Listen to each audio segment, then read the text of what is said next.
자, 24장 마태복음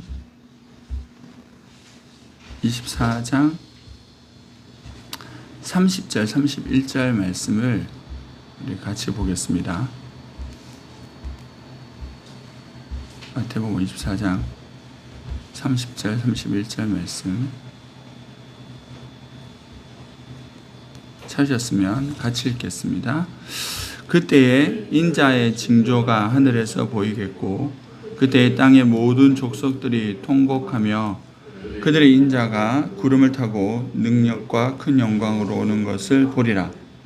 그가 큰 나팔 소리와 함께 천사들을 보내리니 그들이 그의 택하신 자들을 하늘이 이 끝에서 저 끝까지 사방에서 모으리라. 아멘.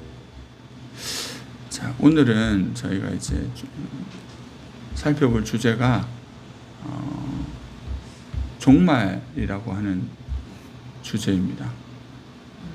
종말론에 대해서 우리가 같이 한번 살펴보려고 하는데요. 제가 한 번씩 이제 말씀을 이렇게 나누면서도 이야기를 드리지만,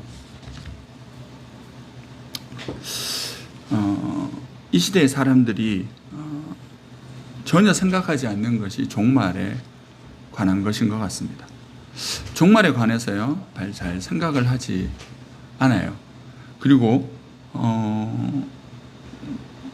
교회 다니는 우리들도 자주 몇 번 말씀드렸지만 더 이상 천국에 대해서 관심이 별로 없고 이 세상이 언젠가 끝이 나고 주님께서 다시 오신다라고 하는 것에 대해서 그렇게 이제 중요하게 의미를 두지 않는 것 같습니다.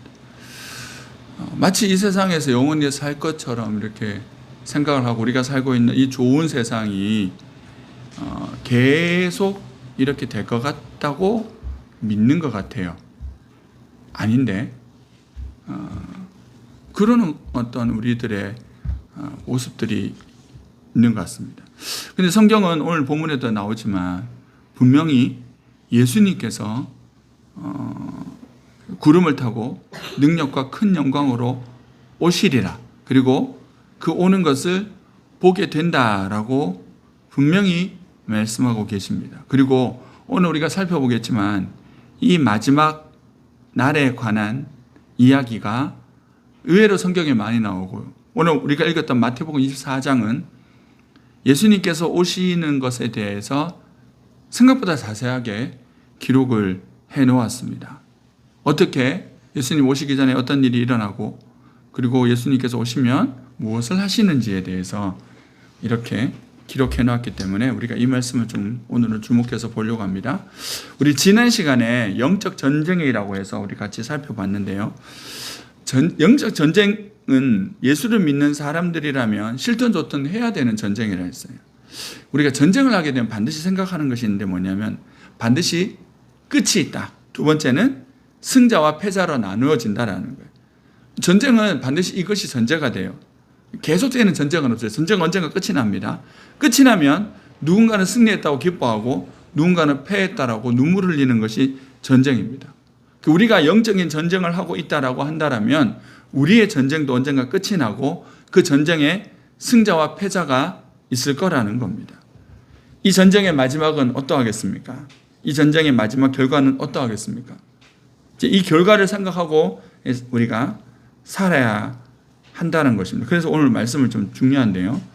자, 세상은 하나님께서 이렇게 만드셨어요. 이 말은 하나님께서 시작하셨다라는 겁니다. 그러니까 시작하셨기 때문에 반드시 끝이 있습니다. 천국은 시작과 끝이 없어요. 그런데 이 세상은 시작과 끝이 있습니다. 저기 있는 아이도 언젠가 있으면 나이 먹고 끝나는 날이 오는 거예요. 그러니까 이게 너무나 당연한 진리이고 단순한 진리인데 사람들이 이 단순한 진리를 많이 주목하지 못하는 거죠. 많이 주목하지 못하면 반드시 좀 이렇게 복되고 괜찮은 삶을 사는 것이 좀 어려워진다는 겁니다. 자, 그러면 하나님께서 시작하셨습니다. 그러면 어떻게 끝이 납니까? 성경에 보면 예수님께서 오심으로 세상이 끝이 난다라고 되어 있습니다. 성경은 종말론을 이야기합니다. 종말에 대해서, 세상의 마지막에 대해서 많이 이야기합니다. 그런데 오늘날 기존교회에서는 이 종말을 많이 이야기하지 않습니다. 왜냐하면 하도 이단들이 종말 외치다 보니까 이 종말을 이야기하는 사람들이 오히려 좀 이상하게 보이는 그런 어떤 분위기가 된 거예요. 예수님의 오심을 자꾸 얘기를 하고 예수님의 오심을 맞이해야 된다 그러면 좀 이단스러운 거죠. 왜 이럴까요? 이단은 진짜 우리들에게 있어서 중요한 걸 다 뺏어가거든요. 구원이 얼마나 중요합니까? 근데 구원에 관한 것을 뺏어가요. 종말 얼마나 중요합니까? 근데 이 종말론에 대해서 빼앗아갑니다. 뭐 이런 식으로 중요하기 때문에 빼앗아가는 거죠. 하지만 세상은 성경은 반드시 종말이 있다라고 얘기를 합니다. 그렇다면 왜 이 세상은 아직 끝나지 않았을까요? 왜 이 세상은 아직까지 존재하는 걸까요? 베드로후서 3장 8절과 9절을 보면 사랑하는 자들아 주께서 하루가 천년 같고 천년이 하루 같다는 이 한 가지를 잊지 말라. 주의 약속은 어떤 이들은 더디다고 생각하는 것 같이 더딘 것이 아니라 오직 주께서는 너희에 대하여 오래 참으사 아무도 멸망하지 아니하고 다 회개하기에 이르기를 원하시느니라 라는 말씀이 있습니다. 종말이 아직도 일어나지 않은 이유는요, 하나님께서 구원하셔야 될 영혼이 남으셨다라는 거예요. 다시 회개하고 돌아와야 될 영혼이 남은 거죠. 그렇기 때문에 아직 이 세상이 끝나지 않는 겁니다. 이런 은혜 때문에 우리가 구원받았지 않겠습니까? 만약에 우리가 태어났을 때 예수를 알지 못할 때 그냥 예수님 오셨으면요, 어떻게 됩니까? 우리는 실존 좋든 간에 선택의 여지가 없는 거예요. 그러니까 저희도 얄팍한 소리긴 하지만 저희 집 아이들이 있는데 이 아이들이 예수를 만나기 전까지 예수님 오시면 큰일 나는 거죠. 그러니까 이런 어떤 위험을 이 땅을 살아가는 사람들이 가지고 있는 거예요. 자, 예수님 오십니다. 근데 아직도 구원할 대상이 있으셔서 더디 오시고 계십니다. 하지만 반드시 오시는 그날이 되면 두 가지의 일이 나타납니다. 축제의 날과 눈물의 날, 통곡의 날입니다. 예수님이 오시는 날은 예수 믿는 사람들에게는 축제의 날이지만 믿지 않는 자들에게는 그야말로 심판의 날이 됩니다. 축제의 날이기도 하고 심판의 날이기도 하는 그날이 지나가고 나면 이 땅은 새하늘과 새 땅으로 채워지게 될 것이다 라고 하는 것이 성경이 우리들에게 말해주고 있는 것입니다. 자, 그렇다면 우리가 이런 개론을 지나서 이제 마태복음 24장을 한번 살펴보려고 하는데요. 마태복음 24장에는 두 가지의 이야기가 나옵니다. 첫째는 예루살렘의 멸망에 관한 이야기가 나옵니다. 예수님께서 하신 첫 이야기는 뭐냐면 예루살렘이 멸망당할 것이다라는 거죠. 돌 위에도 돌 남지도 않고 다 무너지게 될 것이다라는 말씀을 하셨습니다. 이 말씀은 AD 70년에 지금 예수님께서 얘기하시는 시점이 30년 이쪽 저쪽이니까 AD 70년에 이 사실이 그대로 이루어집니다. 그래서 돌 위에 돌 하나 남지 않고 예루살렘 그 성전이 완전히 무너지고 그때부터 1948년이 될 때까지 이스라엘은 나라가 없이 돌아다니는 나라 없는 민족으로 살아가게 됩니다. 그 기간이 거의 약 2000년 가량이 1900년, 2000년 가량인 거예요. 이 예언이 이루어졌어요. 그래서 그 예언이 있을 때 이렇게 하라는 어떤 구체적인 지시사항이 이 예언이 성취될 때 구체적으로 해야 된다는 지시사항이 16절에서 보면 20절에 잠시 언급되어 있고요. 그렇게 되어 있고 이 말씀대로 성전은 파괴가 되고 로마에 의해서 예루살렘이 멸망당합니다. 자, 34절 말씀 보면 예수님께서 이 말씀들을 하시고 이런 말씀을 하십니다. 내가 진실로 너에게 말하노니 이 세대가 지나가기 전에 이 일이 다 일어나리라. 무슨 말이에요? 속히 일어나는 일이 된다라는 겁니다. 그래서 이스라엘 사람들이 상상하지 못한 일이 불과 몇십 년이 지나서 일어나게 된 거죠. 그리고 두 번째 언급되어진 일이 뭐냐면 이 세상의 마지막 일입니다. 그러면 신기한 게 뭐냐면 이제 3절부터 시작해서 이 끝까지 이 세상에서 벌어질 마지막 날의 이야기를 예수님께서 하고 계시는데요. 예수님 왜 이스라엘의 멸망을 얘기하시고 왜 이어서 이 세상의 멸망을 연결시켜서 얘기하고 계실까요? 그러니까 예루살렘 성전이 멸망하는 것과 그리고 이 세상이 멸망하는 것이 무슨 어떤 연관성이 있길래 이렇게 같이 이야기를 해서 연결해서 얘기하고 계실까요? 뭐 여러 가지 이야기가 있지만 한 가지 첫 번째는 뭐냐면요. 이 예루살렘의 멸망 전에 일어나는 그 일과 이 재림 전에 일어나는 어떤 모습들이 비슷하기 때문입니다. 이 사람들이 어떤 모습이 비슷하냐면 마지막을 생각하지 않아요. 이 예루살렘 성전이 분명히 무너진다 했는데도요. 이 역사 기록을 보면 AD 70년에 로마의 장군이 예루살렘으로 진격했을 때예요. 어느 누구도 이 말씀을 생각하면서 도망갈 궁리를 하지 않았어요. 그저 그 안에서 버틴 거예요. 그러다가 이유는 모르겠는데 이 티투스의 군대가 며칠 동안 잠시 예루살렘에서 떠난 적이 있었어요. 그때 기록에 의하면 이 예수님의 말씀을 기억했던 사람들은 예루살렘의 성에서 빠져나와서 산으로 도망가요. 여기 보면 16절에 보면 그때 유대에 있는 자들은 산으로 도망할지어다 지붕에 있는 자들은 물건 가지지 말고 도망하라 이런 말씀이 나오거든요. 이 말씀을 기억해서 도망간 사람들은 살았어요. 하지만 그렇게 하지 않은 사람들은 결국은 그 잔인한 로마의 군대에서 진짜 그 기록에 보면 입에 담기도 비참할 정도로 비참하게 처참하게 예루살렘 성이 망하고 사람들이 죽거든요. 예수님께서 이 말씀을 하시는 이유가 그런 거예요. 이런 어떤 역사적인 사건과 이제 곧 이 당시에 살아가는 사람들은 상당수의 많은 사람들이 이 예수님의 예언이 이루어질 것을 보게 되거든요. 보게 되면 이 예언이 정말 이루어진다라고 하는 것을 알게 된단 말이에요. 우리야 그 당시에 사람이 아니기 때문에 잘 모르지만 예수님이 하신 말씀이 진짜 그대로 이루어졌구나. 그리고 예수님 말씀하신 대로 그렇게 피하니까 사는구나라는 것을 누군가는 경험을 했단 말이에요. 그것을 예수님께서 이 세상의 마지막 날하고도 연결시키셔서 이 세상의 마지막 날에 대한 이야기도 잘 들어서 이 세상의 마지막을 그렇게 잘 준비하라는 의도가 예수님의 마음이셨다. 그 핵심 구절이 오늘 본문에 나오는데요. 이렇게 생각하는 핵심 구절이 뭐냐면 이 32절이에요. 32절 말씀을 보시면 무화과 나무의 비유를 배우라. 그 가지가 연하여지고 잎사귀를 내면 여름이 가까운 줄을 아나니라고 되어 있습니다. 자, 이 무화과 나무를 이제 우리가 두 가지로 해석할 수 있는 거예요. 첫째는 뭐냐면 좀 전에 말씀드리고 있는 것처럼 이스라엘로 해석하는 거예요. 그 무화과 나무가 어떻게 되냐면 열매가 무성하다라고 하는 것은 잎이 무성하다고 하는 것은 이제 이 무화과 나무는요. 잎이 무성하면 때가 여름이 됐구나라는 것을 아는 거죠. 그러니까 무화과 나무의 비유를 배우라고 하는 것은 두 가지 의미인 거예요.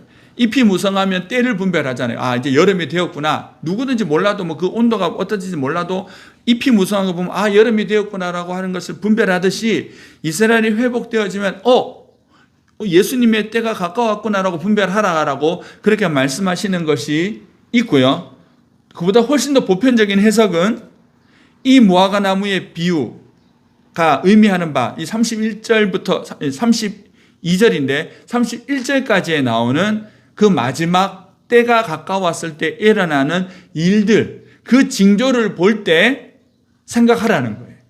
뭘 생각하라는 거예요?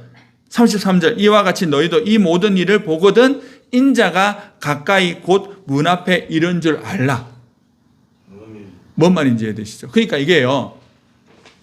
예수님께서 이 24장의 말씀을 하시면서 하시고 싶었던 말은 뭐냐면 이 마지막 때가 오기 전에 이런 일들이 일어날 것인데 그런 일들이 일어날 때 잘 생각하라는 거예요.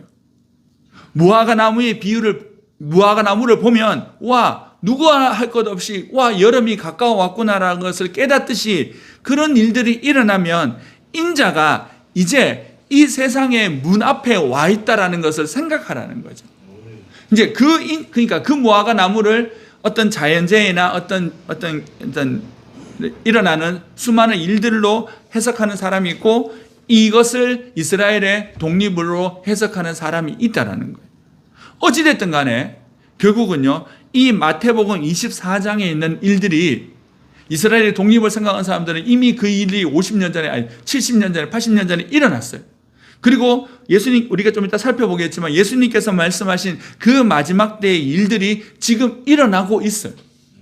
그러면요, 뭐라는 거예요? 예수님께서 하시고 싶은 말, 인자가 지금 이 세상의 문 앞에 이르러 계시다라는 거예요.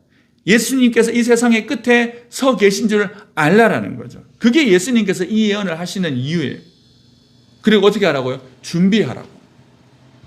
그러니까 우리가요, 이 세상을 사는데 너무 이 세상에 푹 빠져 살다 보니까 예수님을 맞을 준비를 잘 못하는 거예요. 예수님을 맞을 준비를 잘 하지를 않는 거예요. 그게 예수님께서 우리들에게 주시는 말씀이에요. 이런 상황을 보거든 내가 이제 문 앞에 이런 줄을 알라라는 거예요. 자, 그러면 예수님께서 다시 오셔서 그 예수님께서 문 앞에 지금 가까이 오고 계신데, 가까이 오셨는데 그 예수님이 이 땅에 오시면 무엇을 하십니까? 성경에 나타난 예수님은 두 가지의 모습입니다. 첫 번째는 2000년 전에 구원자로 오셨어요. 구원자로 오셔서 십자가에서 구원하셨죠. 그리고 다시 오실 예수님은 어떤 분으로 오실까요? 세상을 구원하러 오시는 것이 아니라 세상을 심판하러 오십니다.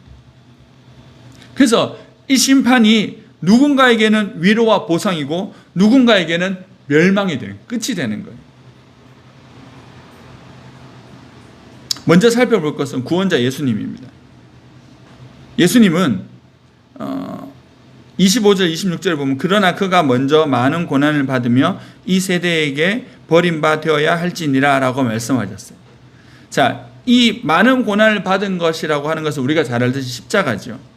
예수님께서 이렇게 말씀하신 이유는 뭐냐면 많은 고난을 먼저 받아야 돼요. 그리고 예수님께서 심판주로 오시는 거예요. 다시 말해서 이 심판주이신 예수님을 기쁨으로, 그날의 예수님을 기쁨으로 맞이하는 사람은 거쳐야 될 과정이 있다는 게, 그게 뭐냐면 이 많은 고난을 예수님께서 받으신 과정, 다시 말해서 십자가를 거쳐야 된다는 거예요. 십자가를 거치지 않은 사람은 마지막 날에 결국 그냥 심판을 당하고 마는 거예요. 다시 정리하면 이런 거예요. 구원자 예수님, 구원받지 않은 사람은 누구나 할 것 없이 이 심판주이신 예수님을 견딜 수 없다라는 거예요. 그러니까 누가 심판자이신 예수님께서 이 땅에 오셨을 때 그 예수님을 통하여서 기쁨을 누리고 예수님을 온전히 맞을 수 있냐면 이 십자가의 길을 통과한 사람이에요. 그래서 예수님께서 마지막 날에 그 말씀하신 대표적인 예언이, 말씀이 마태복음 7장에 나오는 그거지 않습니까? 주여 주여 하는 자마다 천국까지 못한다라고. 다 주여 주여 합니다. 천지자 노릇도 하고 병도 고치고 귀신도 쫓아내고 다 했는데요, 예수님께서 뭐라고 하십니까? 나는 너희를 알지 못하고 아버지의 뜻대로 행하는 자야만 천국 간다라고. 내가 아버지 나라에 들어갈 수 있다고 말씀하시잖아요. 그 아버지의 뜻이 뭐예요? 결국 아버지의 뜻은 예수 그리스도를 믿고 그분을 따라가는 거거든요. 아버지의 뜻은 결국 십자가의 길이거든요. 그 십자가의 길을 통과하지 않는 사람은 결단코 예수님의 심판을 견딜 수 없다는 거예요. 그냥 교회만 다닌다고 되는 게 아닌 거예요. 십자가를 거치지 않으면, 그 십자가를 통한 부활을 거치지 않은 사람은, 구원자 예수님을 받아들이지 않은 사람은 심판자인 예수님을 감당할 수가 없어요. 감당할 수가. 그래서 앞에 말씀드린 것처럼 예수님께서 다시 오시는 날 구원자 예수님을 경험한 사람은 한없는 위로와 한없는 보상과 기쁨을 누리지만, 이 구원자 예수님을 누리지 못한 사람은 그냥 말 그대로 심판, 말 그대로 멸망인 거예요. 목사님 자주 얘기하시는 거지만 아사주생, 내가 죽고 예수를 사는 삶을 살지 않으면 심판하신 예수님을 온전히 맞을 수가 없습니다. 그러면 심판자이신 예수님은요, 어떤 분일까요? 요한복음 5장 22절, 아버지께서 아무도 심판하지 아니하시고 심판을 다 아들에게 맡기셨으니라고 말씀하십니다. 자, 이 심판은 누가 하십니까? 하나님 아버지가 하시는 것이 아니라 예수님이 하십니다. 십자가를 지시고 부활하신 예수님이 모든 이름이 꿇어야 될 유일한 이름이 되세요. 그래서 심판의 기준은 예수 그리스도가 되는 거예요. 예수님이 기준인 거예요. 예수를 따르는 사람은 심판이 아니라 구원을 받고, 예수를 따르지 않는 사람은 심판을 받는 거예요. 그러니까 지금이야 예수님을 향하여서 먼 소리를 하면서 난리치고 하지만 결국 마지막 심판하신 예수님이 오셨을 때 누구나 할 것 없이 예수 그리스도 앞에 꿇어 엎드리게 되는 거예요. 꿇어 엎드려 위로를 받든 멸망을 받든 그 기준이 예수님이세요. 그 모든 정권을 하나님 아버지께서 예수님에게 일임하신 거예요. 자, 그러면 예수님 오셔서 그렇게 심판하시는 분이시라고 했습니다. 그러면 우리가 좀 살펴봐야 될 것은 예수님께서 오세요. 오시는데 이 예수님 오시는 재림에 대해서 어떻게 생각해야 되는지를 한번 정리해 보겠습니다. 하도 이단들이 이렇게 휘저어놔가지고 한번 정리하는 건 필요할 것 같아요. 우리가 뭐 다 아실 수도 있지만. 자, 첫 번째는요. 재림을 잘못 이해하는 첫 번째는 뭐냐면요. 재림의 날을 알려고 하는 거예요. 사람들 생각보다 재림의 날을 알고 싶어 합니다. 재림의 날이 언젠지. 근데 우리가 아는 유명한 말씀 있지 않습니까? 오늘 본문에 있는 말씀인데 24장 36절. 그러나 그날과 그때는 아무도 모르나니 하늘의 천사들도 아들도 모르고 오직 아버지만 아시느니라. 하나님만 아신다라는 거예요. 대표적인 제가 기억하는 유일한 사건이자 대표적인 어떤 재림으로 온 나라가 이 재림의 쇼 가운데서 휩싸인 적이 있지 않습니까? 1992년 10월 28일 제가 요일도 기억하고 있어요. 월요일이에요. 왜 요일을 기억하고 있냐면 제가 그때 찬양팀을 하고 있었는데 월요일마다 저희가 정기 집회했거든요. 그게 10월 28일이었어요. 그리고 우리가 가면서 뭐랬냐면 야 휴가 다 가면 땡큐인데 아니면 내일 보자 하고 뭐 이렇게 했던 기억이 있어가지고 그때 전사님들끼리 다 모여가 저희가 그렇게 얘기를 했었거든요. 다민성교회가 이거 다가올 미래를 예비하라고 하는 다민성교회가 그걸 주장했잖아요. 그래서 난리 나서 뉴스 카메라 그때 막 동원하고 지금도 영상이 유튜브에 있던데 예수님 따라 올라간다고 흰 옷 입고 신발 다 가지런히 자기들 성전에 해놓고요. 그렇게 막 찬송하고 밤새도록 노래 불렀어요. 아무 일도 일어나지 않았죠. 근데 이게 되게 신기하고 이상한 게 뭐냐면요. 예수님께서 오신다고 그렇게 가르쳤잖아요. 그래서 성도들이 재산을 다 받았잖아요. 그러면 그 다민성교회는 어떻게 해야 돼요? 그 재산 다 포기해야 되잖아요. 자기들 통장에 다 쌓아놨어요. 저것들도 안 믿은 거예요. 성도들한테 믿으라고 하니까 재산 다 받아가지고 그 자기 통장에 그러면 진짜 믿었다 그러면 자기 교회 재산 다 사회 환원하고 우리가 갈 거니까 다 자기들만 휴가 당한다고 생각하면 그렇게 해야 되는데 그렇게 안 했다니까요. 그러니까 이단의 이 모습들이요. 이게 좀 앞뒤가 안 맞는 거예요. 이단의 특징이 뭡니까? 우리만 안다는 거죠. 다른 사람들은 잘 안 가르쳐주지 우리만 안다는 거예요. 우리만 아는 특별한 깨달음을 추구하는 것입니다. 그러면 반드시 미혹의 영에게 사로잡힐 수 있어요. 주님께서 왜 우리들에게 재림의 때를 안 가르쳐 주십니까? 왜 예수님께서 재림하시지 않으셨습니까? 라고 하는 이유와 똑같습니다. 구원의 수가 차지 않았기 때문이고 우리를 구원하고 싶으셨어요. 인간이 재림의 때를 알면요 절대 천국 갈 사람이 많이 더 적을 것 같아요. 왜냐하면 예수님 몇 년 뒤에 온다 싶으면요 몇 년 뒤에 오니까 그때 가서 내가 예수 믿어야지 지금 내 마음대로 살아야지 대부분 사람들이 이럴 거거든요. 많은 사람들이 특히 믿음 없고 신앙 없는 사람들 그러면요 어려운 거예요. 좀 긴장감이 있어야 돼요. 영적 긴장감이. 두 번째 잘못된 시각인데 그것은요. 최후의 심판은 없다라고 하는 거예요. 최후의 심판은 없다라고. 또 어떤 사람 이런 사람도 있어요. 천국 가면 다 똑같은 상을 받기 때문에 뭐 천국은 자본주의 사회가 아니다 이런 게 있는데 그것도 좀 약간 이상한 생각인 것 같아요. 물론 천국에는요. 차등의 개념은 없겠죠. 그러니까 누가 더 높다라고 시기 질투하거나 누가 더 낫다고 해서 그 사람이 열등감과 피해의식을 느끼는 곳은 아닐 겁니다. 그러면 천국이 아니죠. 그 인간 세상이지. 하지만 하나님께서 이 땅에 수고한 대로 갚아주신다 했어요. 그 갚아주시는 것은 영광이지 그 사람의 그러니까 하나님께 주시는 어떤 인정의 어떤 결과이지 그것이 자기의 높음이 되고 누군가의 비교에 대해서 우월의식을 느끼는 그런 일은 되지 않는 거예요. 다 똑같은 건 아닌 거죠. 무슨 공산주의 사회처럼. 그러니까 심판은 있어요. 잘하고 못하고. 예수를 믿고 안 믿고의 심판을 통해서 누군가는 지옥 가고 천국 가는 심판도 있겠지만 또 다른 어떤 상급적인 면도 있다고 생각하는데 아무튼 그건 조금 더 다른 얘기이긴 하고요. 한 가지 분명한 것은 말세 때가 되면 이 최후의 심판이 없다라고 조롱하는 사람들이 있다라는 거예요. 자, 그런 말씀이 있더라고요. 베드로후서 3장 3절. 먼저 이것을 알지니 말세에 조롱하는 자들이 와서 자기의 정욕을 따라 행하며 조롱하며 이르되 주께서 강림하신다는 약속이 어디 있느냐. 이런 인간들이 있대요. 마지막 때가 되면. 예수님께서 오셔서 심판하시는 것이 없다고, 예수님께서 다시 오시는 것이 어디 있냐라고 그렇게 조롱하는 사람들이 있다라는 거예요. 그러니까 오늘날 세상을 보면 이게 마지막 때는 맞는 것 같아요. 왜냐하면 마지막 때가 되니까 예수님의 어떤 재림을 기다리지도 않을 뿐더러 예수님께서 오신다라고 하는 것들을 되게 우습게 보는 사람이 있거든요. 재림을 무시하고 심판을 무시하는 사람들이 있습니다. 그 뒤에 나오는 구절을 좀 더 읽어보면 이는 하늘이 옛적부터 있는 것 같이 땅이 물에서 나와 물로 성립된 것도 하나님의 말씀으로 된 것을 그들이 일부러 잊으려 함이로다. 무슨 말이냐면 하나님께서 시작하신 그 일들을 일부러 잊으려고 한다는 거예요. 하나님께 시작하셨으면 하나님께서 끝을 내실 거 아니에요. 그런 거 다 생각 안 하는 거예요. 그 인본주의 사상, 자신들이 가지는 과학적인 사상을 가지고 세상을 판단하는 거죠. 6절은 이제 노아의 심판을 얘기하고, 그 다음에 7절 말씀은 이에 하늘과 땅은 그 동일한 말씀으로 불사르기 위하여 보호된 바 되어 경건하지 아니한 사람들의 심판과 멸망의 날까지 보존하여 두신 거죠. 분명히 되어 있어요. 하늘과 땅은 그 동일한 말씀으로, 세상을 만드신 그 하나님의 말씀으로 불사르기 위하여서, 심판하시기 위해서 지금 보존하고 계시다라는 거. 그러니까 우리가 이 심판이 없다라고 하는 말은 이렇게 틀린 말인 거죠. 계시록에도 이런 말씀이 나옵니다.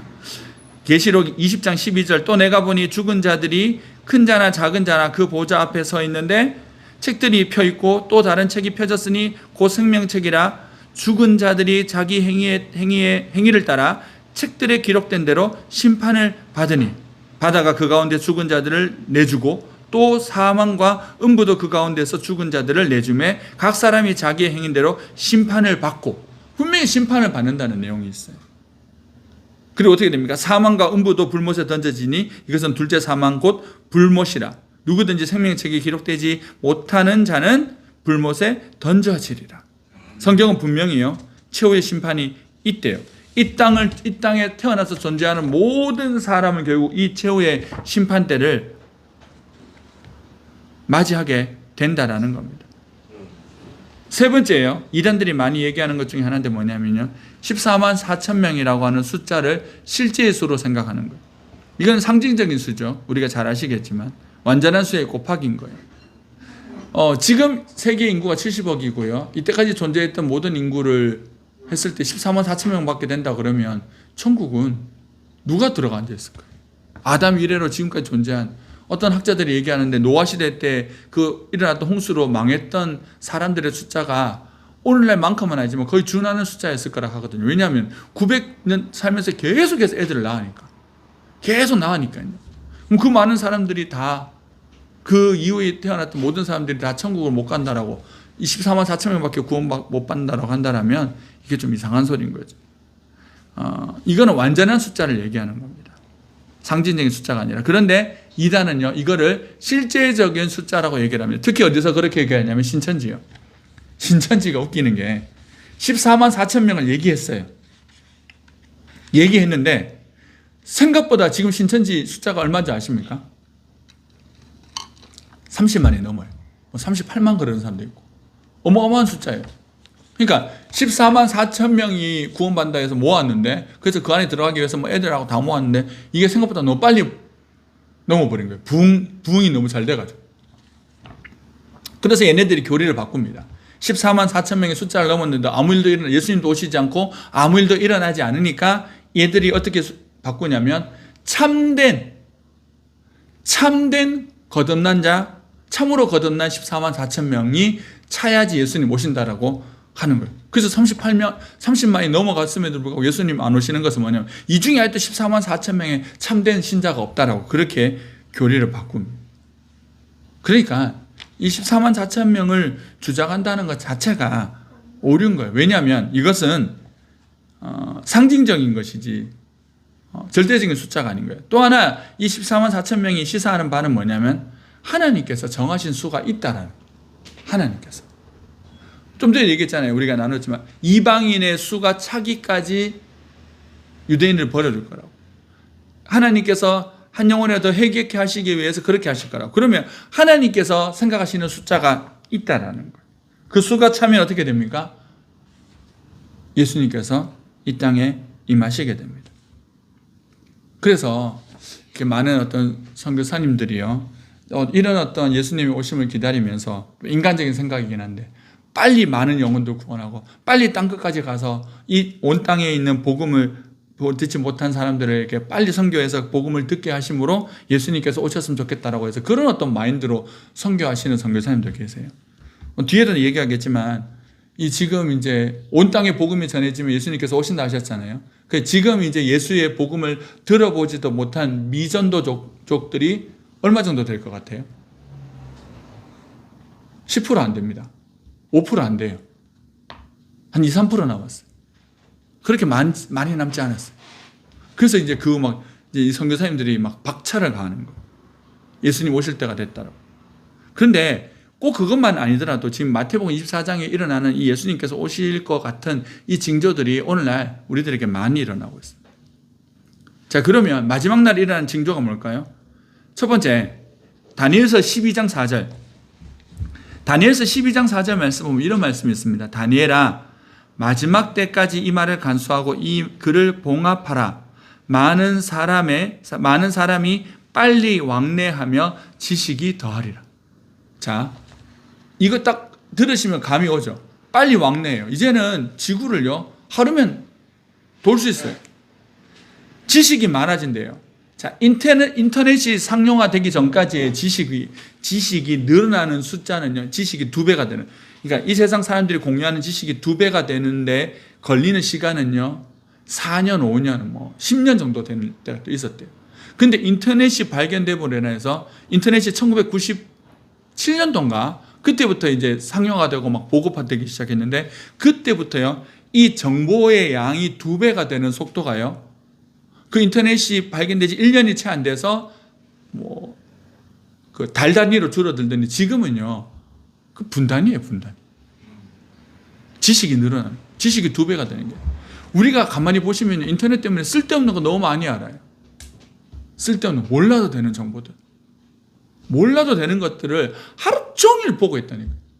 몰라도 되는 것들을 하루 종일 배우고 있다니까요. 몰라도 돼요. 진짜 알아야 되는 중요한 지식을 배울 시간이 없어요. 그 바람에 아이들도 학습 능력이 떨어진 이유가 뭐예요? 진짜 배워야 될 것을 배우지 않고 배우지도 않아야 될 것을 아는데 시간을 다 쓰는 거예요. 이게 어떤 때에 일어나는 거라고요? 마지막 때.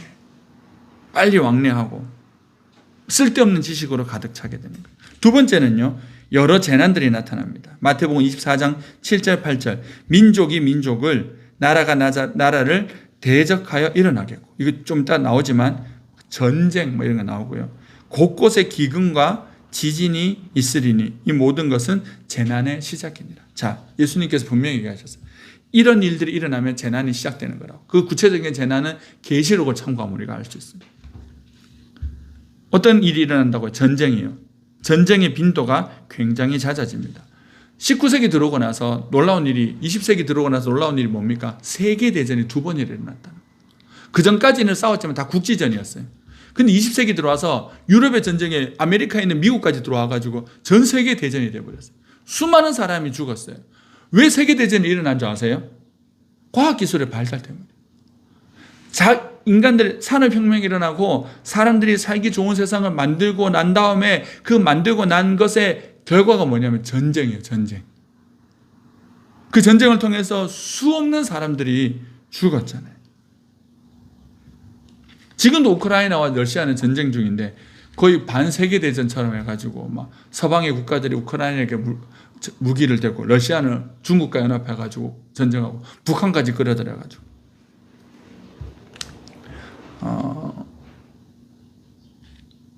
지금 100년 안에 일어났던 전쟁을 통하여서 죽은 사망자의 수가요, 1만 년 동안 일어난 전쟁의 사망자 수보다 훨씬 더 많답니다. 그러니까 지금 이 100년 안에 일어났던 일들 때문에 1만 년 동안, 1만 년 그러면 그 역사를 기록할 수 없었던 그런 거잖아요. 우리나라가 반만 년 역사니까. 그러니까 역사를 기록한 이래로 모든 역사를 통틀어서 지금 이 100년 사이에 일어났던 전쟁에서 죽은 사람이 더 많다라는 거예요. 누구의 말씀처럼요? 예수님 말씀처럼. 두 번째 기근입니다. 농사 기술이 발달되었어요. 풍요로워졌지 않습니까? 그런데 한편에는요, 기근의 문제가 해결되지 않아요. 왜 기근이 해결되지 않느냐, 이런, 지금 정확하게 책 제목이 생각 안 나는데, 왜 세상은 지금도 굶주려 있는가, 뭐 이런 제목이 있어요. 지금도요, 하루에 삼시세끼를 먹지 못하는 사람, 다 반대로. 하루에 삼시세끼를 다 먹는 사람은 전 세계에 얼마 정도 되는지 아십니까? 20% 안 됩니다. 누군가는 16% 그러고 누군가는 20% 그러는데, 삼시세끼를 꼬박꼬박 다 먹는 사람은 20%가 안 돼요. 거의 대부분은요, 거의 상당수 50% 정도 되는 사람은 하루에 한 끼 먹습니다. 나머지는요, 못 먹어요. 이렇게 먹을 것이 남아도는 세상인데, 한쪽에는요, 못 먹는 사람들이 이렇게 많은 거예요. 누군가는 지금도 배고픔에 잠들고 배고픔에 깨는 거예요. 오늘날 대한민국을 살아간 사람들은 전혀 이해 못하겠지만, 삼시세끼 먹고, 누가 그러더라, 삼시세끼 먹고 더운 물 나오고 바람 피할 집 있고 휴대폰 가졌으면 전 세계 5% 안에 들어간대. 5% 안에 들어가.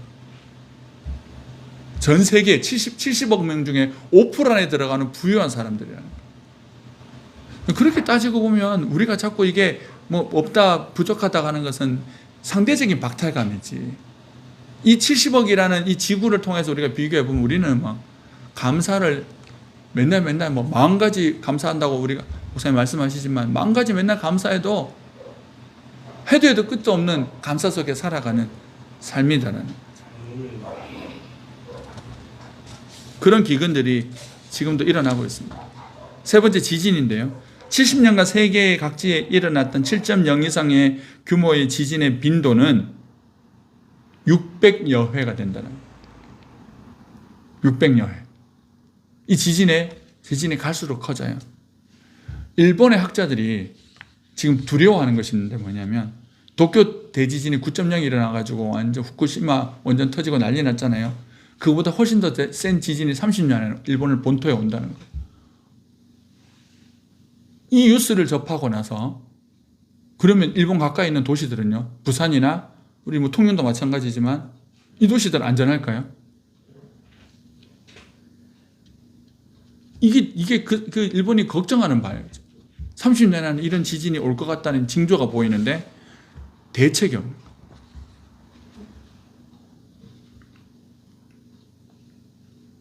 2004년도에 일어났던 동남아 쓰나미를 우리가 기억합니다.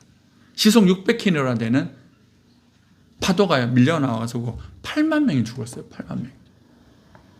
8만 명. 동남아의 나라 스리랑카, 인도네시아 휩쓸어 가지고 5만 명, 3만 명 죽은 거예요. 지진이 일어나면 이런 일들이 일어납니다. 이런 것들이 지금 계속해서 점점 커지고 있습니다. 얼마 전에 미얀마에 7.0 지진이 일어났잖아요. 왜 이것이 충격인지 아세요? 미얀마에 그런 지진이 일어난 적이 없대요. 없었다라는 거예요.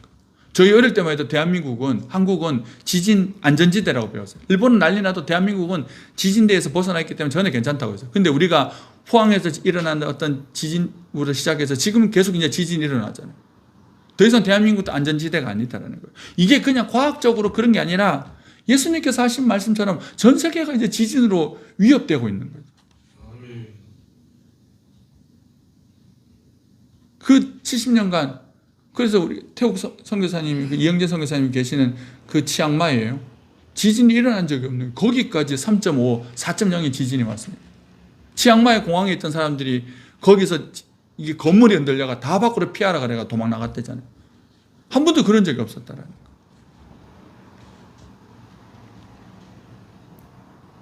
자, 마지막 때가 되면 일어났던 자연재해가 일어난다고 그러고요. 또 예수님께서 말씀하신 대로 어떤 일이 일어납니까? 좀 전에 우리 읽었죠.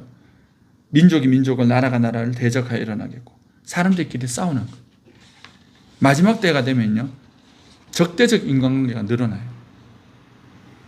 제 얘기가 아니고 성경 이야기. 마지막 때가 되면 적대적 인간관계가 늘어나요. 관계가 다 박살나는 거예요. 관계가 박살나는 쪽으로 가는 거예요. 싸우는 쪽으로 가는 거예요. 특히 어떤 싸움이 많아지냐면 이 신앙적인 싸움 때문에. 그러니까 관계가 깨어지는 기본적인 것이 있어요. 그러니까 뭐 깨어진 가정, 결손 가정 어마어마하게 많잖아요. 이 동방예의지국의 나라에 가정이 깨어진다라고 하는 건 수신제가 치국평천하라고 그래서 가정을 중요하게 했던 사람들이 이제는 가정보다 자기가 더 중요해서 언제든지 가정을 박살내요. 그러면서 아이들이 완전 무너져 있고요.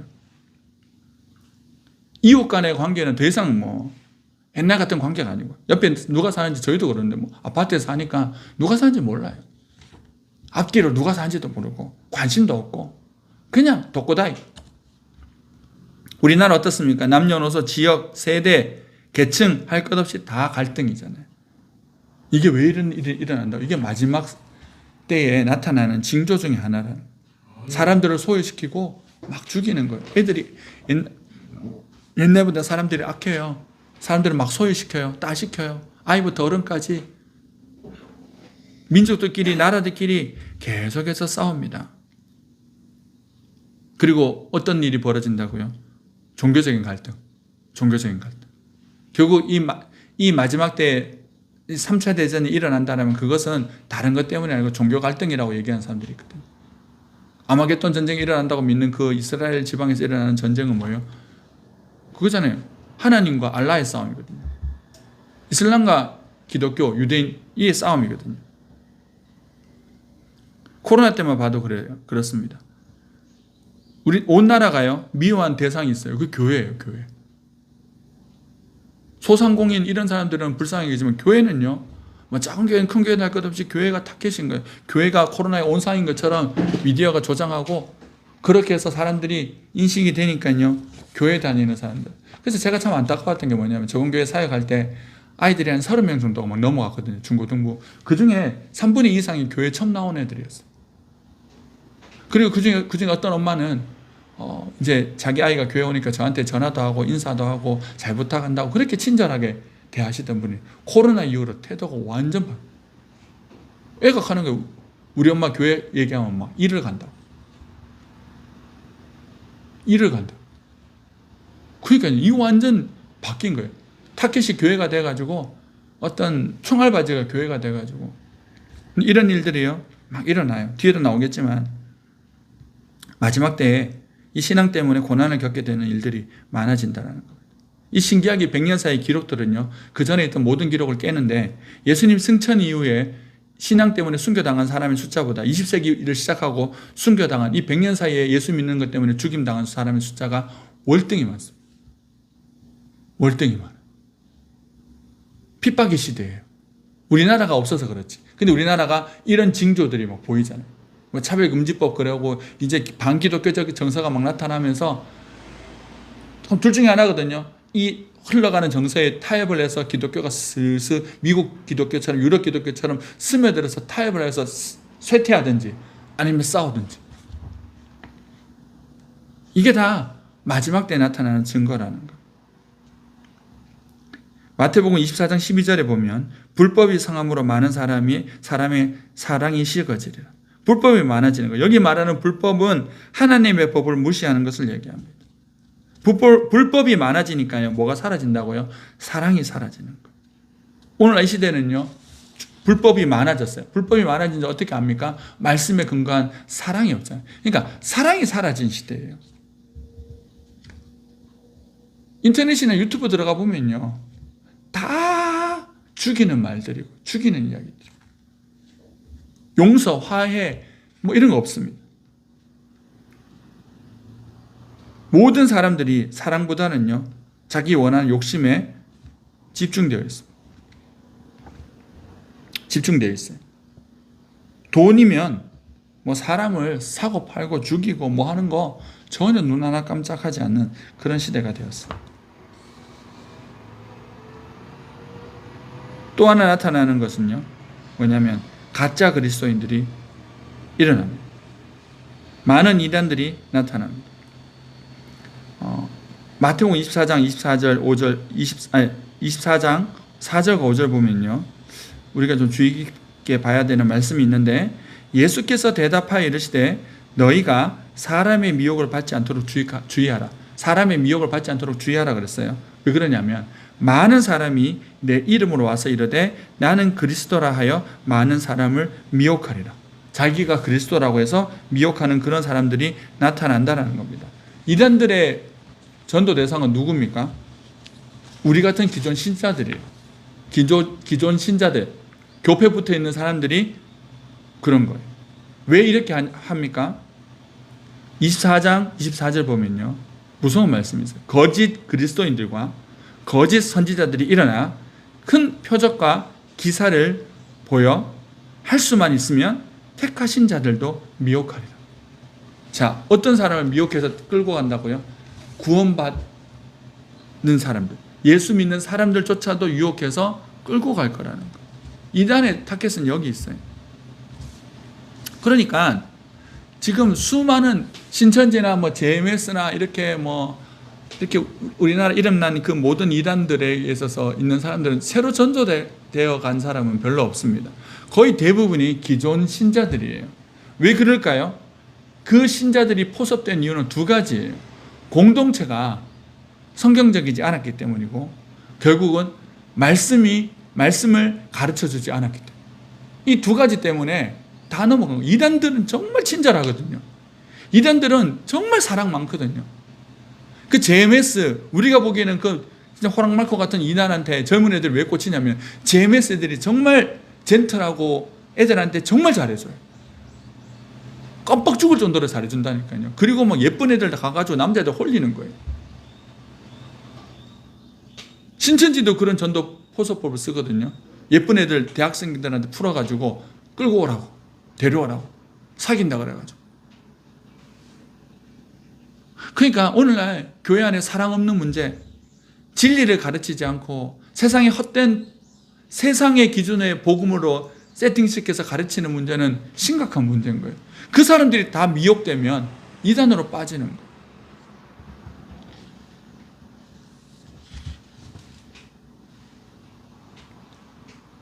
더 놀라운 것은 전 세계 예수 중에 반팀 우리나라에 있대요. 웃기는 거예요. 전 세계 예수가 한 7, 80명 되는데 그 중에 반팀 우리나라 안에 다 있다는 거야. 미치겠어, 우리나라. 다 예수님이 너무 많아요. 마지막 때 일어나는 또 다른 문제는 교회와 성도들의 환란입니다. 이슬람의 성장과 기독교의 핍박은요, 대비돼서 일어납니다. 몇 년 전에 봤는데 인도네시아 시내 한가운데서요, 기독교인을 불타 죽였어요. 불태워. 그게 인도네시아 대도시 안에서 일어나는 거예요. 외국인은 건드리지 않는데 그 자국민 중에서 예수 믿는다라고요, 사람들이 모여가 불태우는데요, 다 지켜보고 있어요. 이슬람이. 그러니까 제가 이게 왜 동남아가 이슬람 믿게 되었고 아프리카 이슬람 비율이 엄청 높거든요. 기독교는 에티오피아 하나밖에 없고 다 이슬람이에요. 남아공 좀 있고. 왜 그런지 아세요?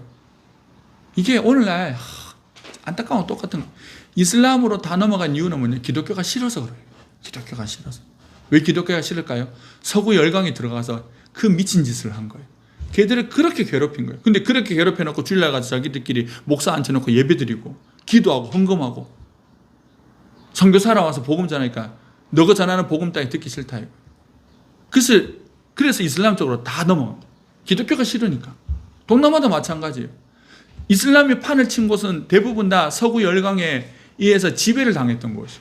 기독교에서 지배를 당했던 도시들이, 그 나라들이요, 다 이슬람 넘어갔어요. 그게 오늘날 좀 이단에게 넘어가는 사람들의 문제하고도 다 똑같은 거예요. 그러니까 교회가 사랑으로 진리로 서서 올바로 세워간다는 것은 어마어마하게 중요한 문제인 거예요. 빛된 역할을 하지 못하고 소금된 역할을 하지 못하면, 오늘날도 지금 이슬람 사람들이 막 들어오는데요, 거기에 지금 우리나라 이슬람 숫자가 한 20만 정도 된다 하거든요. 10만에서 20만. 이게 막 계속 늘어난대요. 여기는 없지만 서울만 해도 모스크가 막 있어요. 거기에 이슬람으로 들어가는 한국 사람들이 많은 거예요. 그리고 어떻게 합니까? 핍박하는 거죠. 믿는 사람들을. 지금도 좀 전에 말씀드린 것처럼 인도네시아에서, 아프리카에서 그 일들이 일어나고 있습니다. 그리고 우리의 가장 가까운 북한에서 지금도 성경을 소유했다는 이유로, 예수님께 예배드렸다는 이유로, 찬송을 불렀다는 이유로 정치범 수용소에 가거나, 아니 이제는 죽인대요. 얼마 전까지는 정치범 수용소를 가뒀는데 노동을 시켰는데 이제는 그거 없이 그냥 심판, 그냥 사형당한 마지막 때가 돼서 마지막 날에는 이 일들이 더 커진다라는 겁니다. 또 하나요. 이런 것들은 대외적인 어떤 어려움이라면 오늘날 사람들에게 가장 많은 것, 이 마지막 날이라는 일 중에 가장 많은 것, 사람들의 영적 무지와 방종이에요. 자, 24장 37절부터 나오는 말씀 읽어보겠습니다. 노아의 때와 같이 인자의 임함도 그러하리라. 자, 보십시오. 노아의 때 어떻게 해요? 막 이 땅 망한다고 120년 동안 노아가 떠들어댔는데도 불구하고 사람들이 그 말 듣지 않았어요. 그러다가 어느 순간 그들이 보기에는 갑자기 하늘에서 비가 내리더니, 왜냐하면 노아 시대 때까지만 해도 이 땅에 비가 내린 적이 없거든요. 공창 위에 수증기층과 아래에 있는 수증기층이 이렇게 대류 현상을 통하여서 수증기가 공급되었고 이슬이 있었기 때문에 비가 내리지 않고도 땅은 축축해졌고 농사를 다 지을 수 있었어요. 그런데 비가 온다라고 하니까 더 말이 안 되는 거죠. 본 적이 없는 일들이 일어난다고 하니까 더 안 듣는 거잖아요. 지금도 마찬가지 아니겠습니까? 예수님께서 다시 오신다. 일어난 적이 없는 현상이잖아요. 그러니까 사람들이 안 믿어요. 그런데 갑자기 덕과 같이 그날이 임한다라고 성경에서 계속 얘기하고 있어요. 순식간에 임한다고. 그날 순식간에 임하면요, 번개가 동에서 번쩍 치듯이 예수님께서 하신 말씀이에요. 동에서 서로 번쩍 치듯이 순간적으로 예수님께서 임하시는 그날 그냥 끝나버리는 거예요. 자, 그런데 노아의 때도 그렇게 했다는 거예요. 지금도 그렇다라는 거예요. 어떤 일이 벌어진다고요? 38절, 홍수전에 노아가 방주에 들어가던 날까지 사람들이 먹고 마시고 장가들고 시집가고 있으면서, 잘 보세요. 이것 중에 죄가 없어요. 죄된 일이 하나도 없어요. 먹고 마시는 게 죄입니까? 장가가고 시집가는 게 죄입니까? 문제는 뭡니까? 홍수가 나서 그들을 다 멸하기까지 깨닫지 못하였으니, 물이 찰 때까지도 그들은 죽는다고 생각 안 한 거예요. 이게 신기한 일이 일어났네? 그거 하다가 죽은 거죠. 이게 마치 뭐냐면 세상에 쩔어가지고, 세상에 오염돼가지고 살면서 자기가 죽어가는지도 모르고 멸망당한지도 모르고 점점 더 함몰되어 가서 심판의 말씀이 선포되어지고 재림의 말씀이 선포되어지고, 그렇게 예수님께서 오신다는 말을 해도 경각심도 일어나지 않고 두려움도 일어나지 않고 준비하는 마음도 없이 뭐 그런 일이 있을까봐, 그런 일이 실제로 일어나겠냐. 아까 전에 베드로 후서에서 나온 것처럼 이 최후의 심판을 부정하는 사람들과 똑같은 그런 모습으로, 안일한 모습으로 세상에 취해가지고 세상의 즐거움과 세상의 쾌락과 세상의 성공에 따라가다가 결국 덕과 같은 예수님의 심판 앞에 서게 되는 사람들이 있더라는 거예요. 이게 문제예요. 오늘 세상은요, 핍박을 하면서 하기도 하겠지만, 지난 시간에도 말씀드렸잖아요. 예수 잘 믿도록 하라고. 그게 마귀가 이 땅 가운데 내린 지령이더라고. 예수 잘 믿도록 하라고. 그냥 편하게 믿도록 하라고. 즐겁도록 해주라고. 기도하는데 방해하지 말라고. 적당히 기도할 수 있도록 해주라고. 적당히. 그리고 세상이 쩔어 사는 거예요. 볼 거 얼마나 많습니까? 들을 거 얼마나 많습니까? 먹을 거 얼마나 많습니까? 놀러 갈 때 얼마나 많습니까? 교회 올 시간이 없을 정도로, 하나님 말씀을 볼 시간이 없을 정도로 천지빛깔이에요. 거기에 현혹돼가 사는 거예요. 듣다 보면요, 거기에 가치관이 현혹되어지는 거예요. 듣다 보니까 왜 꼭 굳이 예수를 이렇게 믿어야 되는지 아이들이 그렇게 질문하기 시작하는 거예요. 그래서 잘 되는 교회들의 특징이 뭐예요? 예배 주구장창 애들 나와서 기도시키고 이렇게 하는 거예요. 왜냐하면 그렇지 않으면 이 세상에 쏟아지는 문화 속에서 막아낼 수가 없어요. 오늘날 세상은 이 마지막 때를 현혹하기 위해서 우리들에게 핍박하고 예수 믿으라면 총칼 들이대지 않아요. 그렇다 그러면 오히려 경각심을 가질 수 있겠지만은, 뭐 두려움도 있겠지만, 하지만 오늘날 어떻게 한다고요? 재림과 심판 따위 신경 쓸 수 없도록 만드는 거예요.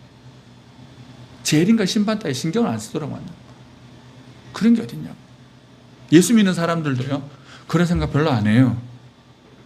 재림과 심판을 신경 안 쓴다니까요. 예전에 있던 교회에 이제 목사님이 이렇게 뭐 몇 번 일어났던 심판과 이 심판에 관련된 설교를 몇 번 했어요. 몇 번 하니까 거기 있는 집사님들이 뭐랬다 했냐면요, 무서우니까 그런 말씀 좀 안 하면 안 되냐고. 예배 가는 게 너무 무섭다고. 그 무서움 때문에 구원받는 건데. 그 무섭다고 얘기 안 했으면 좋겠다. 왜 무서워요? 준비가 안 된 거잖아요. 그랬잖아요. 예수님 오시는 것이, 예수님의 구원의 은혜를 입은 사람에게는 예수님 오시는 것이 기다림이라니까요. 더 좋아지는 건데. 더 좋아지는 건데. 준비가 되지 않는 사람은 어려운 거죠. 예수 없는 즐거움, 스마트폰으로 누리는 즐거움, 세상이 그 즐거움의 천국이 되어가고 있습니다. 그 즐거움 속에서 취하며 살다가 결국 어떻게 되는 겁니까? 갑자기 임하는 심판을 막을 수가 없고 견딜 수가 없는 거예요. 또 이렇게 말씀 준비하면 조사하다 보니까요, 지금 그 자동차가 발견되기 전까지 전쟁을 통해서 죽은 사람의 숫자보다요, 자동차가 발견되고 나서 교통사고로 죽은 사람의 숫자가 훨씬 더 많아요. 그러니까 이게 뭐 안전한 게 아닌 거예요. 전쟁이 없으니까 뭐 죽음의 위협에서 벗어난다고요? 아니라니까요. 이제 호랑이가 없고 뭐 산짐승이 없으니까 안전하다고요? 멀쩡하게 차 타고 가다 죽는 사람이 전쟁을 통해서 죽은 사람 숫자보다 더 많다니까요.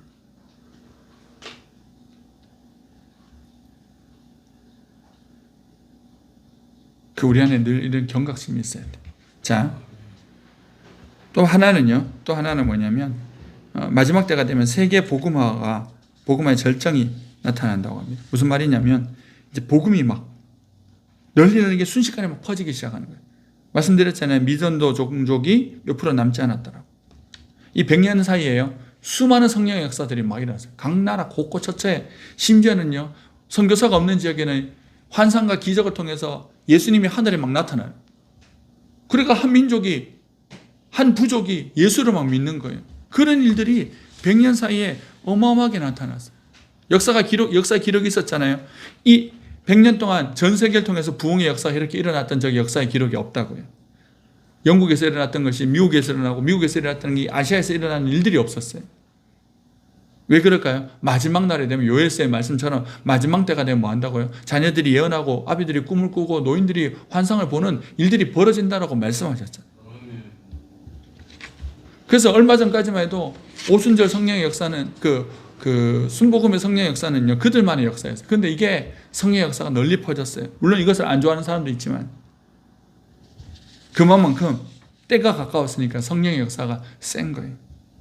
복음의 역사가 센 것입니다.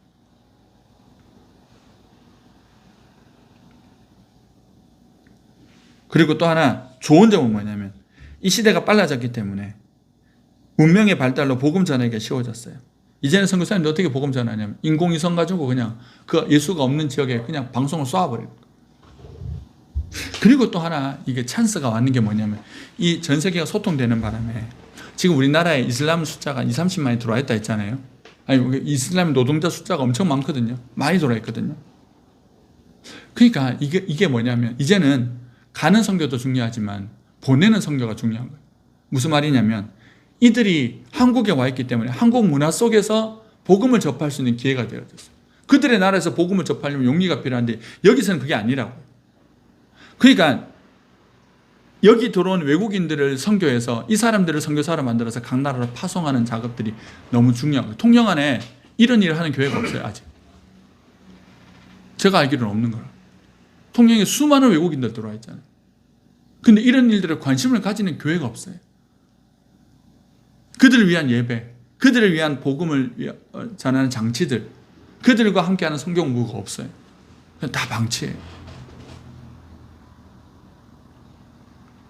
그래서 요즘에 제가 기도하고 있는 게, 하나님, 저희 교회가 해야 될 사역들이 있으면 돕는 사람들, 같이 동력할 수 있는 사람들을 붙여달라고 하는데, 이 외국인 선교들을 할 수 있는 사람들도 우리 가운데 있었으면 좋겠어. 그래서 이들요, 이 이슬람 사람들 자기 발로 돈 벌러 들어왔는데 이 친절과 사랑을 통하여서 그들에게 복음을 전해줘서 그들이 자기의 나라로 돌아가면 그들이 선교사가 되는 거예요. 자, 이런 일들이 일어난다고 합니다. 그러니까 복음을 전하기에 좋은 어떤 상황이 생긴 거죠. 자, 마지막 재림의 순간이 되면 어떤 일이 일어날까요? 재림의 순간이 되면 순식간에 그 재림의 역사가 나타납니다. 번개가 동편에서 나서 서편에서 번쩍임 같이 인자의 맘도 그러하리라. 27절 말씀입니다.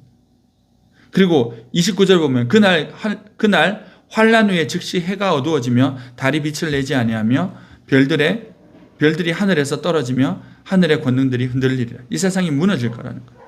그리고 30절과 31절에 보시면 그때 인자의 징조가 하늘에서 보이겠고 그때에 땅의 모든 족속들이 통곡하며 그들이 인자가 구름을 타고 능력과 큰 영광으로 오는 것을 보리라.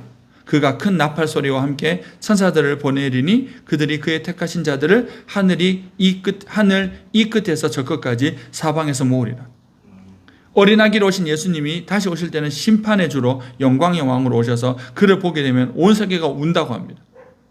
기쁨의 눈물을 흘리든지 절망의 눈물을 흘리든지.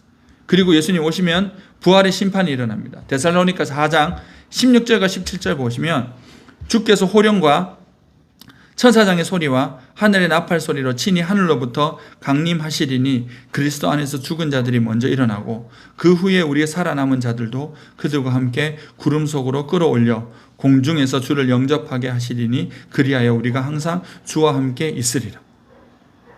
부활이 일어나는 거예요. 육체적 부활이 있습니다. 반드시. 육체적 부활을 부인해요. 신천지는. 육체적 부활이 없대요. 이만희와 합일해서 부활한대요. 그런 거 없어요. 육체적 부활이에요. 천사와 같은 부활이 일어나는 거죠. 이런 육체가 아니라 영원히 살 육체로 부활해서 심판받아서 영원히 심판받든지 영원히 구원받든지. 부활의 심판이 있대요. 예수님께서 오시면 이 땅에 존재했던 모든 자들이 육체를 입고 다시 살아납니다. 바다에서 죽은 사람, 바다에서 땅에서 죽은 사람, 그때 우리가 알게 될 거예요. 실종자들도 다 어디서 죽었는지, 그리고 다 살아나는 거예요. 그리고 심판대 앞에 섭니다. 먼저 어떻게 됩니까? 죽은 자들이 먼저 구원받고, 그리고 살아서 믿는 자들이 구원받고, 나머지는요 땅에서 심판받는. 그러니까 하늘로 들림받지 못한 사람들은 들림받지 못한 사람들이 이 땅에 남아서 마지막 그 백보자 심판에서 영원한 멸망의 불못에 떨어지는 것입니다. 성경은 이렇게 분명히 성경에 이렇게 심판을 얘기하고 있는데 자꾸 쓸데없는 거 얘기할 때가 아니겠구나. 그날과 그때는 아무도 모른다겠네. 아멘. 자, 그러면 마지막입니다. 적용.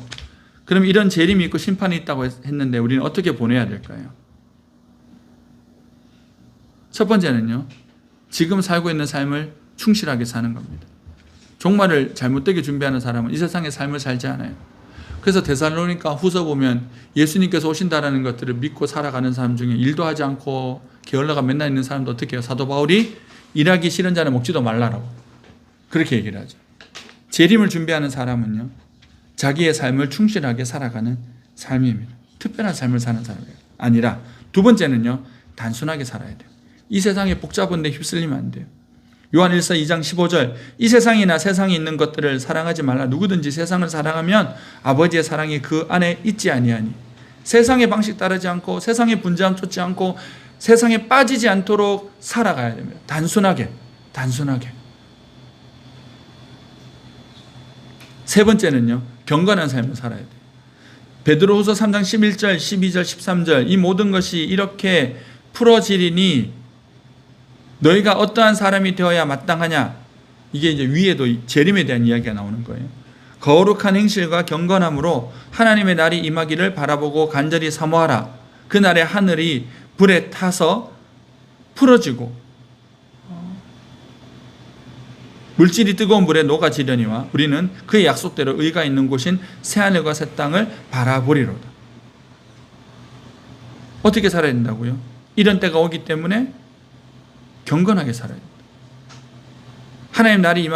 하나님의 날이 임하기를 바라보고 살아야 된다. 세상은 사라집니다. 그리고 이 세상에 새하늘과 새 땅이 임합니다. 자, 마지막 하나는요, 사랑의 공동체를 세워가는 겁니다. 히브리서 10장 24절 25절, 서로 돌아보아 사랑과 선행을 격려하며 모이기를 피하는 어떤 사람들의 습관 것과 같이 하지 말고 오직 권하여 그 날이 가까움을 볼수록 더욱 그래하자. 자, 그 날이 가까움, 심판의 날이 가까움을 볼수록 더 함께 모이기를 힘쓰라는 거예요. 말세가 되면 안 모여요. 예, 뭐 신앙도 지 혼자 하고 유튜브 뭐 이렇게 하겠다 그러고 아니에요. 지난 시간에도 우리가 영적 전쟁의 승리의 비결을 살펴봤지만 영적 전쟁은 함께 하는 거예요. 함께 할 때 승리할 수 있는 거예요. 신앙은 함께 할 때 승리할 수 있는 거예요. 근데 말세의 특징은 이걸 누가 알까요? 마귀가 너무 잘 알아요. 그러니까 마귀가 뭘 하는 거예요? 모이지 말라 그러는 거예요. 모이지 말라고. 모이지 말라라고. 안 모여도 된다고. 혼자 해도 된다고. 다 아니에요. 그러니까 신앙 좋은 사람 딱 간단합니다. 신앙 좋은 사람은 잘 모여요. 신앙 안 좋은 사람은 이유와 핑계 대고 안 모여요. 뭐 교회 보니까 그렇더라고. 이유와 핑계 대고 안 모인다니까요. 마지막, 전도와 선교하는 삶을 살아야 됩니다. 다니엘서 12장 3절, 지혜 있는 자는 궁창의 빛과 같이 빛날 것이요 많은 사람을 옳은 대로 돌아오게 한 자는 별과 같이 영원토록 빛나리라. 천국에서 높은 사람은요, 주님의 복음을 잘 나눠주고 선포하고 그 복음으로 사람들을 돌이킨 사람들입니다. 교회의 최종 목적은 많은 사람들이 주님께로 돌아오게 하는 데 있습니다. 우리에게 문을 열어주시기를 기도해야겠고요. 이 마지막 때를 살아가는 이 마지막 때에 세워두신 우리의 교회가 이 재림의 때를 잘 준비하고 그리고 이 재림의 때를 잘 준비할 수 있도록 사람들을 도와주며 또 예수님 맞을 준비를 시킬 수 있는 그런 교회로, 그런 성도로 쓰임받을 수 있는 그런 우리 교회가 될 수 있기를 소원합니다. 네.